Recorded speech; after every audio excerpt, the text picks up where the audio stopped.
Hey everybody, welcome back. We are here with Zoltan. Zoltan, you've been, obviously you're a CR Realtor, so many of you may see Zoltan as a very familiar face, not a familiar face? Not at all. You don't come around that often? Unfortunately. Well, everybody, meet Zoltan for the first time. Zoltan is one of our realtors, and he's also a mortgage associate who has a lot of interest and does some great work with private lending, which is what you're going to be here to talk about today, because obviously we have a lot of resources and some great partners and suppliers that deal with mortgages, but we've actually never spoken ever about private lending. And then we were at an event together and you approached me to talk about private lending, and then coincidentally, and I'm sure you were like thinking of me while that came up, being like, see, I told you so, at the wealth management event when he started talking about private lending. And people were super into it, which you know, which is why you wanted to be here today. So welcome. And why don't we start chatting a little bit, and basically speaking, question one, because I was shocked that in the room of realtors, it was an event for realtors, when Kevin Cochran put his hand up and said, you know, who knows about private lending? Like 8 people did. So let's start basic questions. What is a private lender? Okay. Well, there's only 3 types of private lenders. There's a mortgage investment corporation. We call it a MIC, an acronym. That's what everybody uses in the industry. People remember that from their course way back when. Yeah, way back when. Some people 15 years ago. Yeah, I hear lots of people talk about Calvert Mortgage. When I'm looking on the Facebook page, everybody says, oh, we're looking for private financing, go talk to Calvert, right? So there's about 100, 200 MICs all across Canada. You can invest in them, you can get money from them, right? And then there's mortgage syndicators. There's only probably about a dozen of them in Canada. That's when you get 2 individual investors and then you finance a mortgage like that. Or you can do real private. That's where one individual person lends their money into one individual loan, right? And that's what I'm here to talk about today. I think we should take a step back for a second, because I think that there might be some people out there that just don't understand what private lending is overall. And basically, it's that. Yeah, that's fair. Yeah, you know, take it from the very basic. Someone's like, hey, what do you mean you're private right. I guess lending? that is the beginning. What is private lending? Yeah, so private lending is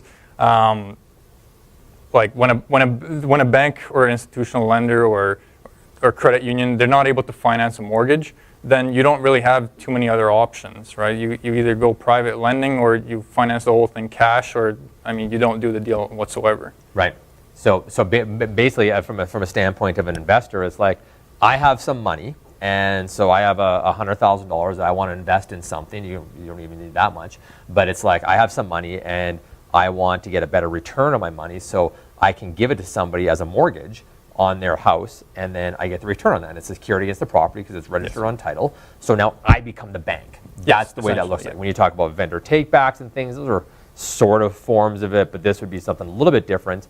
I just want to say, when John Mayberry and Jason Schmierkel were talking, sometimes what people will do for flips, when they need money, they say, I only want this money for 6 months. Then I'm going to do a 3-month flip or something. Then they can get private money to come and fund the deal. They don't need to go to a conventional bank. Yeah, they could. Yeah. Cool. Yeah. Can I ask a question? That's not meant to sound sketchy, but it might come up as being sketchy. But I literally have no idea. Not a realtor. But there's a lot of new realtors that might have. So obviously, you know, if you go to a bank, or if you're buying a second property or an investment property, there's just certain rules where you have to put down X, all that jazz. If you do private lending, do you still have to do those rules, or is it you get money however you want and you don't have to, if it's your 5th, 6th, 7th house, you don't have to follow those? Well, private lenders are mostly unregulated, but you still have to use your brain. That's right? Totally. So you're not just going to give somebody 100% loan to value. Like that. I watched the interview last week with Jason and John. They were talking about HGTV. That thing sort of rubs off on mortgage brokers too. So we'll get people come to us with, or we're looking for an equity lender, we're looking for an equity broker. And then we ask them, so how much money do you have? Well, we don't have any money at all. And then it's okay, what's your credit look like? Oh, we have terrible credit. It's like, okay, so then, how can we really help you? What are you going to be doing in the whole thing, for a flip, right? I'm going to do all the construction. I'm going to put everything together. And then we ask them, how many have you done? None. So then it becomes very difficult to sort of give them any financing whatsoever. So let's take a step back from a perspective of your clients, even yourselves, who want this as an investment vehicle. Let's talk about reasons to invest in private mortgages. Yeah, okay, so I came up with a list. So obviously, number one, you already talked about this one. It's a secured investment, right? So the bank does it the same way. When a bank gives somebody money, they register it on title. So you get registered on title as well. Reason number two is there's a tax advantage. So if you use a registered account or TFSA, then it's either tax-free totally or it's tax-deferred. You can use a TFSA to do this? Yes. That's what I would recommend for anybody who's investing for the first time. That's what they talked about at the wealth management event too, is that? The one that I didn't attend. You did not attend.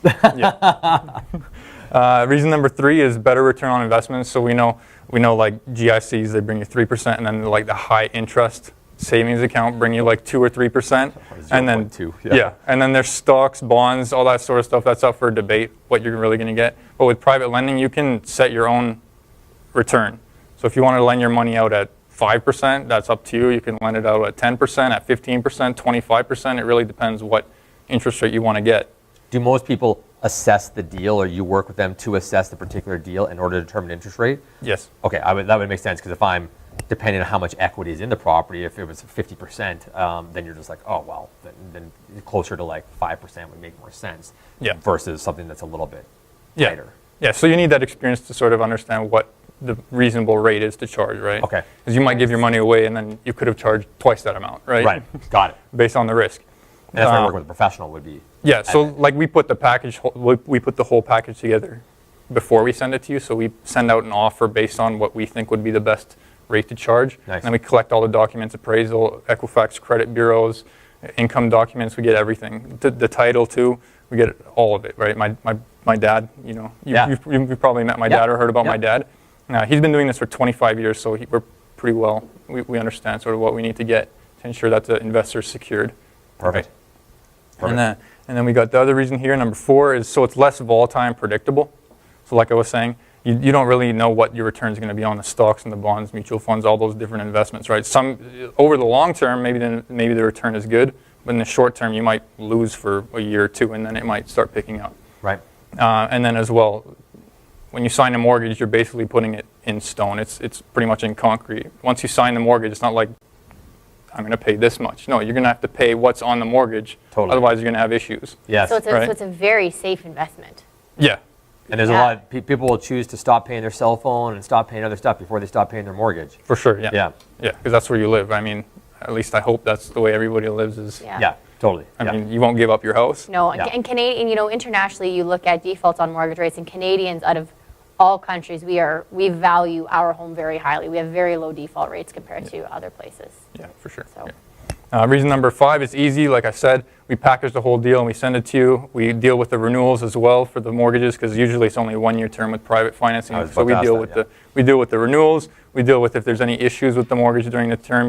We just sort of manage the thing. We don't administer it. That's a totally different thing. We just do the management for it. Perfect. Or at least if you're using a mortgage broker, they should be able to do most of this stuff for you, an experienced broker. Reason number 6 is there's no fees. The borrower pays all the fees. The only fees you really have is opening a bank account. And reason number 7, the one that's probably the most attractive to investors, is that it's one-on-one funding. So it's ultimately your decision if you want to fund it. I know who I'm giving the money to. Yeah, exactly. You know who you're giving the money to. You're not tied in like with mortgage syndication. You might have another investor that you're working with or funded the deal together. There's different conditions in there, right? There's an agreement. You make an agreement with that other investor. So you can't as easily exit it, or you can't make your own decisions. You have to work with somebody else. Totally. So, so for everybody watching, person has $100,000, and person says, I love what you talked about, and I want to find a place to invest my $100,000. How does person watching find opportunities to invest this money? So, like at that event, they were talking about you can go to lawyers, you can go to appraisers, you can go to other places, right? But ultimately, the best place to go is find a mortgage broker who's experienced in private lending. And I would recommend go to somebody who has at least like 2 years of dealing with private financing exclusively. Yeah. And for sure, you got to go to somebody who's actually done it before, somebody who's lent their money out before, right? Right. Personally. Yeah, so that's the most important thing I would say. So not that they just know how to do it, but they've personally given money to. Because there's a lot of information out online. You can find out how to do it, but that does not mean you know what you're doing whatsoever. Well, you want to make sure it's just like using professional documents, making sure that everything is written up properly. Absolutely. That that your remedies are in place, and things. That's huge. So what's typical lending criteria for private investors? So this is for real private investors. So the loan to value on first mortgages is between 65 and 75%. Some go up to 80%. I mean, it's not that big of a difference. And then for second mortgages, it's 75 to 85. And again, we sometimes have lenders who go up to 90% loan to value. And this is the as-is value. Right. When you're lending on as complete value, that's sort of a totally different thing. That's almost like a construction sort of financing. Okay. And then the rates. So you're talking about today's value, the current value of the property. Yeah, the current value as it sits there, yeah. Because once you get into flipping, it's sort of different game, right, with this whole thing. Yeah. And then the rates on first mortgages typically start at 7%. That's what MICs also charge at. So we have to stay competitive with the MICs, because the MIC will basically fund anybody at 50% to 65% loan to value. They won't really ask any questions. Right. They'll just give you the money. Totally. As long as there's a house there. Yeah. That's it. It's done. And you assume the house isn't going to go down by 35% in value. Yeah. Yeah, that's the way they think. Yeah. And then with second mortgages, it starts at 10% interest. And then, that's just based on what other brokers and other private lenders are doing out there as well. So for somebody if somebody was interested in getting involved with, what would you say the bare minimum amount of money you have to invest would be? I would say about $20,000. Oh, that's great. That's lower than I thought that you would say. Yeah. So I mean, that's a second mortgage, right? When you're doing a first mortgage, they typically start about $200,000. Right. And then once in a while, we do get sort of really large requests, like it can go up into the millions as well, right? Right. That might be for more commercial stuff, but it still happens. I don't know if you can answer this question, but and obviously, this has been something that your family has done for a very long time. You're well known in doing this. What's the success rate? Like out of all of the bad things that have happened, out of, let's say there's been 100. There's been 100 total deals that you've done. What percentage, that's probably better, has everything gone tickety-boo?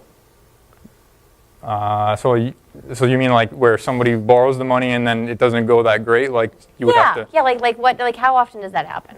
I would say maybe 1 or 2 out of 100. So I mean, it's really small because of the way we work, right? We send out that offer and then we collect all the documents. We make sure everything makes sense before we give money. I mean, we get probably about 100 deals a week, and we might only look at 1 or 2. Oh, really? Yeah. Wow. Because there's always people looking for money. They've got a house and then they have no equity in it, or it's just, I mean, it doesn't make sense to lend to some people. Are there way more people? I ask such basic questions. Are there way more people who have money willing to do this than you have deals for, or that most people have deals for? Yeah. Yes. Okay. So it's not like there's a lack of private money out there right now. So there's a lot of people with money who have it, but there aren't enough deals to fill all of those requests. Yeah, there's a lot of, we have a lot of lenders who have money just pretty much sitting because they don't have those types of deals coming around. Right. And you probably find that your demand for your services is cyclical as well on the private side with the markets. Do you find that it's busier markets that give you more business or slower markets that give you more business? I mean, like we were talking about this before, we're licensed in Alberta and BC. On the private side, do you find that it's, is there one type of market? Do tougher markets bring more people out on the private side? It could, yeah. There's always reasons why people need to borrow money. I mean, there's good reasons, there's bad reasons why they need to borrow money. So, I mean... Because it's not just buying a house. You can borrow money to renovate your house, correct? Yeah. Yeah, so I mean, when the market's bad, they might need the money because they are unemployed or not making as much money as they did last year, right? Because they had a reduction in their pay, so they might need money for that. Or they started using their credit card, and now they need to consolidate those debts. And then in the good times, maybe there's deals that are coming around that they don't have the financing for from elsewhere, or they might want to pull a second mortgage out on their house to use as an investment somewhere else. So the bank might not be able to give that to them. Have the new mortgage rules affected people looking for private lending? For sure, yeah, of course. Those rules changed everything drastically, right? Yes. The qualifying rate is 5.34% or something like that. 2 years ago, there was no qualifying rate whatsoever. So some people have lost 20%, some people have lost 50% of their buying power. So it really pushed out a lot of people. It's crazy. So those people are looking at private lending now as an option? Some of them are, yeah. So that would be, for some of the realtors who have clients who just can't meet those rules, potentially looking at private lending. Yeah, I mean, could be an option. With private lending, some of the rules change around that too.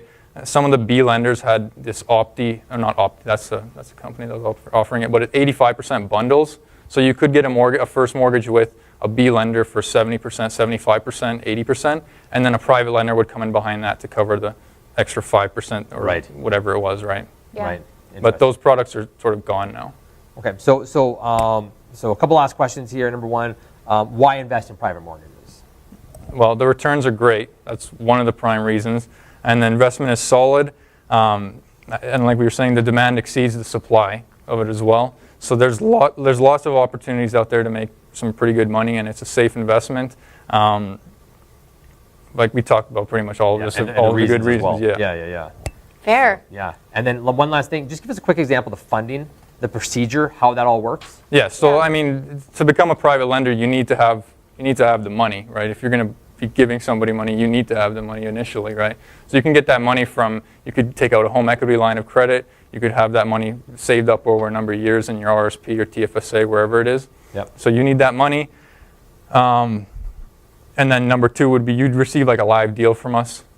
We'd send you the whole package, like I was explaining. And then you do the review. So we do our own review, and then pretty much every lender uses the 5 C's of credit as well. So you look at their character, that's their credit history and their overall character. You look at capacity, their ability to pay the mortgage. You look at the capital, so that's a down payment or the equity that they have in their home. You look at the collateral, this is the actual home itself. You would get an appraisal. You might be able to blanket over some other properties as well. You look at the conditions, so what is the money for and what's the exit strategy? So you do that. We do that thorough review, but that's also something we recommend you do. Nice. Ensure that that's the deal that you want to fund, right? Yep. And then, so private lenders, they primarily look at the collateral. Banks primarily look at the credit. Interesting. Yeah. Interesting. So how do people get more information? Because you guys have a mortgage company as well. Yeah. Or how should people find you guys? They can just send me an email. They can go on our website too, mymortgagepros.com, myprivatelender.com. They can find a bunch of information there if they want. Is that your website, myprivatelender.com? Yes. Good one. So it's one of the top websites when you search on Google for private lenders. Nice. Yeah, but just send me an email. If I get, 10 people to contact me, then we can set up an event and I can go over more the whole package of what we can do. Cool. Have a wine and cheese or something like that. So perfect. Yeah, I think a lot of people will be interested in ZPADAR, PADAR at crrealty.ca. Yeah, they can send They it can do there. it to there. So Yeah, and Zolt, he's happy to answer questions. Obviously, Team Blue person in-house who's happy to just give you a bit of a rundown on this type of stuff. So feel free to contact Zoltan. Thanks for offering your time and your knowledge to talk about absolutely. this. Thanks really for coming on. appreciate it. Yeah, you're welcome. Get involved, guys. Try it out as part of your investment portfolio for sure. Thank you to Zoltan, and thank you so much for Tim for coming on and giving us some education.